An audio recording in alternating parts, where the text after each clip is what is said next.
먼저 6번 문제, 인간의 발달 파트로 넘어왔습니다. 시험에요, 지금까지 단 한 번도 빠지지 않고 매년 나왔습니다.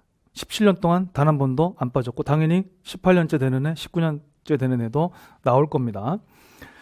인간의 발달 원리 내지는 특성인데, 인간의 발달은 일정한 속도로 전생에 걸쳐 이루어진다, 이렇게 되어 있죠. 이게 시험에서 많이 틀리게 하는 그런 내용인데, 이 속도는 빠를 때도 있고 빠르지 않을 때도 있고 완만할 때도 있습니다. 그래서 속도가 일정하지가 않아요.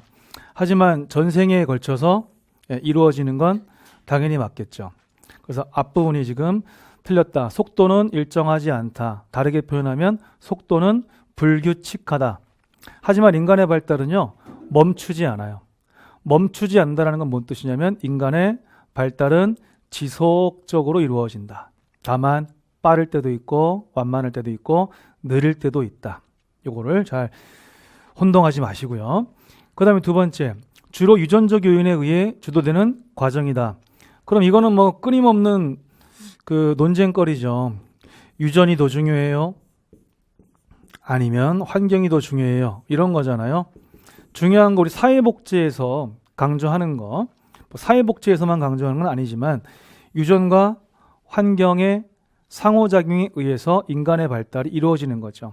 우리가 뭐 부모, 할아버지, 할머니 뭐 등등등등 내가 내 의지와 관계없이 물려받고 태어나는 것들이 존재하죠. 존재하지만 우리가 살아가면서 어떤 경험을 하고 무엇을 배우고 그것을 내가 또 어떻게 내가 받아들이고, 이러한 과정, 또 다른 사람들과 나의 주변 환경과 어떤 영향을 서로 주고받는가, 이러한 모든 것이 어우러져서 인간의 발달이 이루어지는 거죠. 자, 그래서 주로 그런 거 아닙니다. 다 중요해요. 그 다음, 하부에서 상부 바뀌었어요. 우리 태어났을 때 어디가 제일 커요? 머리가 제일 크죠. 그래서 상부에서 하부로 발달하는 게 맞겠죠. 자, 그래서 이것도 틀렸고 바뀌었어요. 그 다음에 말초부위는 끝부분이잖아요. 끝부분이고 중심은 가운데잖아요. 그러면 당연히 가운데가 먼저 발달해요. 가운데가. 그래서 나중에 끝부분이, 얘도 또 바뀌었죠. 다 바뀌었어요. 이거 잘 나와요. 1급 요 부분에서 제일 많이 틀리게 하는 게 요 속도하고 방향이에요. 방향. 이 방향, 일정한 순서와 방향이 있습니다. 그런데 그 일정한 순서 방향을 바꿔서 틀리게 하는 문제가 잘 나온다는 거죠. 큰 근육이 먼저 발달해요. 대근육이 먼저 발달하고, 그 다음에 이제 잔근육들이 나중에 발달합니다. 소근육이. 단순한 거 먼저 배울까요? 복잡한 거 먼저 배울까요? 단순한 거 먼저 배우겠죠. 어린아이들 생각하면 되죠. 그죠? 그 다음에 전체적인 활동이 먼저 학습되고, 그 다음에 특수활동, 손은 손대로, 눈은 눈대로, 이렇게 특수활동으로 진행이 됩니다. 자, 인간행동 양식의 전체적인 맥락 안에서 분석되어야 한다. 아무리 봐도 건드릴 데가 없죠. 인간행동 양식의 전체적인 맥락 안에서 분석되어야 된다. 뭐 지당하신 말씀. 이런 것들은 거의 공짜 문제예요. 왜냐하면 공부를 안 했어도 우리 글을 읽을 수만 있으면 이걸 틀릴까요?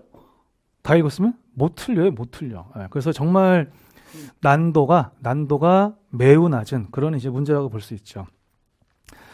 그래서 이제 4번이 맞는 말이고, 자, 점진적으로 일어나는 체계적인 변화. 여기까지는 괜찮아. 봐줄만 해요. 왜? 엄마 몸속에서 태어나서 늙을 때까지 이거 전체로 생각하면 그 점진적이라고 볼 수 있으니까 그건 맞는 말이고, 체계적이라고 다 맞는 말인데, 질적인 변화보다는 양적 변화를 의미한다? 이게 틀렸죠. 그래서 지금 왠지 느낌이 그렇지 않아요? 어느 한쪽을 강조하니까 틀릴 가능성이 높다, 이런 거 오지 않아요?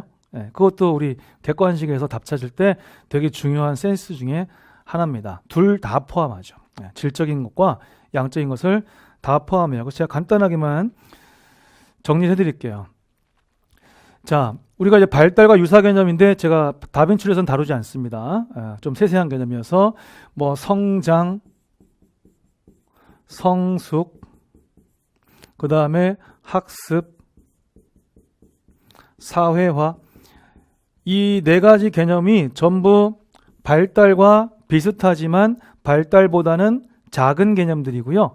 얘네 하나하나를 전부 따로 개념을 또 익히셔야 돼요. 잘 나와요. 그 다음에 또 인간의 발달은 신체적인 면도 있고 심리적인 면도 있고 사회적인 면도 있죠. 그래서 인간의 발달 파트를 정리해보면 다 심리 발달, 신체 발달, 사회적 발달 이런 것들이 다 나와 있어요. 네, 다 나와 있어요. 그 다음 우리가 왜 발달 그러면 왠지 좋아지는 거, 커지는 거 이런 것만 생각할 수 있거든요. 하지만 발달은 상승하는 것도 포함하지만 하강하는 것도 포함합니다. 네, 포함해요. 그 다음 앞으로 나아가는 것도 포함해요. 전진적인 요소. 하지만 퇴행, 뒤로 물러나는 것도 포함해요. 다 포함해요. 그래서 지금 여기 있는 모든 개념이에요. 예. 이 개념들보다도 발달은 더 큰 개념이다. 인간의 발달은 더 큰 개념이다. 그래서 이 발달을 아주 쉽게 설명을 하면은 우리가 말하는 인간의 발달이라는 할 때 그 발달은요. 전 생애에 걸친 모든 변화를 얘기합니다. 예, 전 생애에 걸친 모든 변화, 그냥 모든 변화 이렇게 기억하시면 되겠습니다.